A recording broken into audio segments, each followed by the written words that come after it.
bɛ ka an lajɛ ni wagati na Burkina Faso, Côte d'Ivoire, Niger, Senegal la ka taga se Burkina Faso ale ma an bɛ foli belebeleba ta ni ka di aw kelen-kelenna bɛɛ lajɛlen ma k'aw ladɔnniya k'a fɔ ko bi utukalo tile 19 ye san 2026 kunnafoni ale waati sera a y'aw bisimila.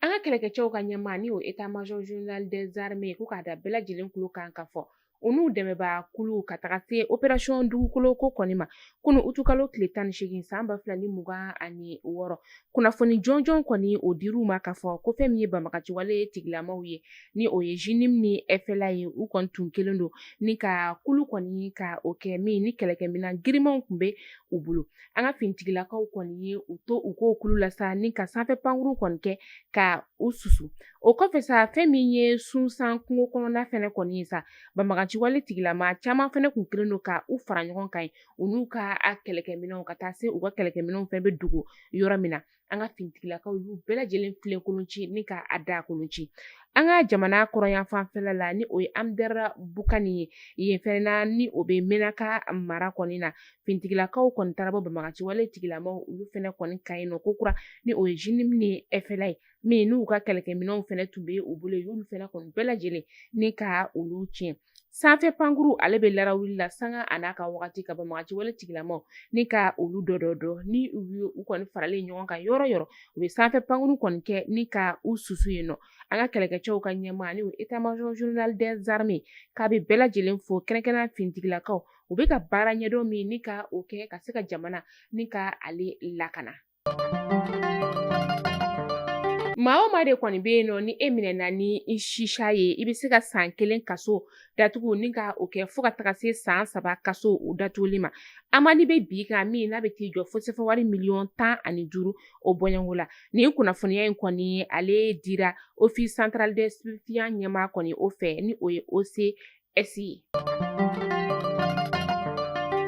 Camion remorque caman de kun falen don bagankulu kɔni o la min n'u kun bɛ ka bɔ n'a ye an ka jamana ale kɔnɔna ni ka u kunda n'a ye an dafɛ jamanaw kɔni olu kan nin bagankulu ninnu yɛrɛ kɔni bɔli kɔni na yamaruya sɛbɛn hali kelen a kun tɛ nin bagan ninnu na k'a fɔ k'u kan ka bɔ jamana ale kɔnɔna la u minɛna utukalo tile 17 ka taa se a tile 18 ma san 2026 brigade mobile du service local fɛ ni o ye DGCC maaw olu kɔni ye kɛnɛkɛnɛ sa o ye kɛɲɛba ta kɔni o ye. An ka jamana ale bɛ se ka i sigi ni ka sanji kɔni o makɔnɔ bi tile tɔ kɔni o la an ka jamana fan 14 bɛɛ lajɛlen kɔnɔna la fo ni a bɔra tawudeni kɔni na kunnafoniya o dira météo kɔni ale fɛ ni sanji kɔni bɛ na bɛɛ ka i hakili to i yɛrɛ la k'a sababuya kɛ sanji ale ni fiɲɛ de kɔni bɛ na a mana na k'i sɔrɔ yɔrɔ yɔrɔ i k'a lajɛ ka yɔrɔ ɲini ni ka i yɛrɛ lasago yen nɔ. Utukalo daminɛ in na SOMAGEP ale ka ji compteur 50 o de kɔni suyɛna marakalakaw olu fɛ yen nɔ kɛrɛnkɛrɛnnenya la sa Segu mara ale kɔnɔna la SOMAGEP ale agence ɲɛmaa a y'a yira k'a fɔ ko u ka société kɔni ale compteur o bɛ ka suyɛn zone kɔni olu fɛ min ni ɲɛ yɛrɛ kɔni tɛ ka don a la halisa utukalo in yɛrɛ kɔnɔna la compteur 50 o de kɔni bɔra zone olu fɛ ni u taara ni a ye k'a yira k'a fɔ ko sɛgɛsɛgɛliw kɔni bɛ sen na ka se ka tɛgɛ da ni zonba kule ninnu kan minnu bɛ ka se ka compteur ninnu ni ka u bɔ ka taa n'a ye.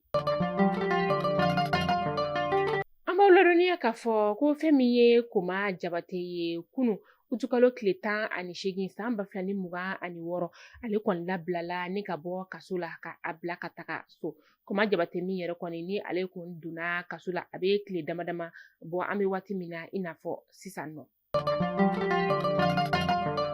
An bɛ taa kɔkan kibaru la an bɛ taa Burkina Faso kaw olu fɛ yen nɔ commandant Abu Zaida al Burkinabi ale kɔni fagara fɛn min ye Burkina finitigilakaw olu fɛ nin cɛ in yɛrɛ kɔni ale ye Burkinabe de kɔni ye min ni a bɛ karɔgɛlɛnjinɛ tigilamaw olu kɔni fɛ k'a yira u la k'a fɔ fɛn min ye Burkina finitigilakaw ni karɔgɛlɛnjinɛ tigilamaw karila ɲɔgɔn na waati min na ni o ye JNIM ye bankaw kaw olu fɛ ale ni Dorkoy kaw olu fe yen nɔ nin cɛba in yɛrɛ kɔni ale fagara o wagati de kɔni na k'a yira u la k'a fɔ ko a ka cɛ jɔlenbaw olu yɛrɛ kɔni y'a ka fagali ni ka o tiɲɛtigiya k'a fɔ k'a fagara kɛlɛ kɔni o sen fɛ u ka bolimafɛn sen filaw ka taa se u ka kɛlɛkɛminɛw n'u ka telefɔniw kɔni ma ani n'u ka bololaminɛn wɛrɛ tɔw olu bɛɛ lajɛlen kɔni minɛna burukina fintigilakaw olu fɛ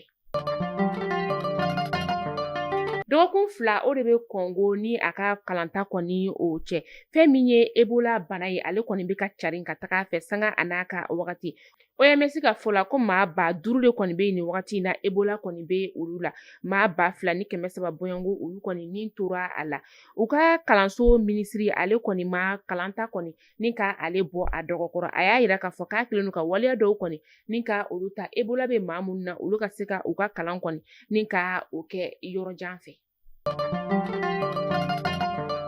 an bɛ taa Nizeriyakaw olu fɛ yen nɔ Nizeriya jamana ɲɛmaa kalafili baaraw kɔni olu bɛ ka daminɛ a n'a wasaden kalafili ni bɛ t'i jɔ wasaden 360 o bɔɲɔngo la k'a yira la k'a fɔ ko jamana ɲɛmaa kalafili kɔni ale bilalen don ka janvier kalo tile 16 natɔ kɔni o maa kɔnɔ min ye ni a baaraw kɔni olu kan ka daminɛ utu kalo tile 19 in na san 2026 jamana ɲɛmaa kalafili kɔni na sa cɛbɔ 19 o de bɛ a la muso 3 o fɛnɛ kɔni bɛ a la ni maa ninnu kɔni na jamana ɲɛmaa bɔta ni o ye Bola Ahmed Tinubu ye kalo 5 de kɔni bɛ ale bolo yanni jamana ɲɛmaa kalafili kɔni cɛ jamana kɔnɔden caman kɔni hakili kɔni wasuwasulen don k'a sababuya kɛ nin wagati in na gɛlɛya min ni a bɛ u ka jamana kɔni o kɔnɔna la o gɛlɛya tɔ bɛ ka sinsin ka taga a fɛ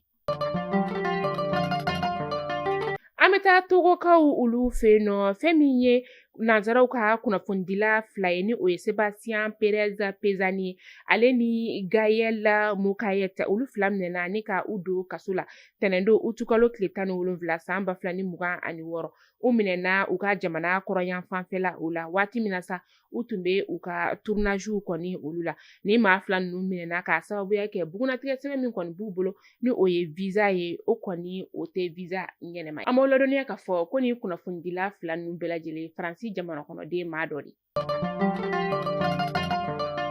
Mali kunnafoni jabarani lajɛbaw ni kunnafoni damadɔ tun b'an bolo kɔrɔ bi ni k'a da kelen-kelenna bɛɛ lajɛlen kulo kan hakili la aw ye faamuyali caman ni ka o sɔrɔ an ka bi kunnafoniyaw la tunga lafiya de anw ka kunnafoni ale jukɔrɔma donba ye tunga lafiya min ko tungange ka bɔ tunga fɛ ka na don luwanse la a faso la ko ka dabila pepepewu o de la u nana logement sociaux ale programme hakilina ye ka terrain ni so ni ka o di aw ma aw k'a sara dɔɔni dɔɔni san 5 san 10 ka taa se san 15 ma terrain ni so a prix fɔlɔ 26,000 Banankɔrɔkaw fɛ 5,150,000 de bɛ ɲini fɛ n'o b'i ka compte kɔnɔ i bɛ na n'a ye i ka so bɛ jɔ k'a ban k'a tile d'i ma i b'a tɔ sara dɔɔni dɔɔni fo ka taa fɔ ko i tilala entreprise tunga lafiya de bɛ se ka o kɛ aw ye logement sociaux in bɛ quartier caman na Banankɔrɔ Kabala Jalakɔrɔbugu Golobugu Jatula Samaya ani Samankɔ Ɲamana fɛnɛ bɛ a la a bɛ dépend i b'a fɛ ka yɔrɔ min ni ka o kɛ i sigiyɔrɔ ye k'a yira la k'a fɔ e mɔgɔ min bɛ k'i bɛ fɛ ka don logement sociaux ale programme na a condition tɛ foyi i ka kɛ sarata baara la kalo kalo i bɛ sarata i sigilen bɛ jamana min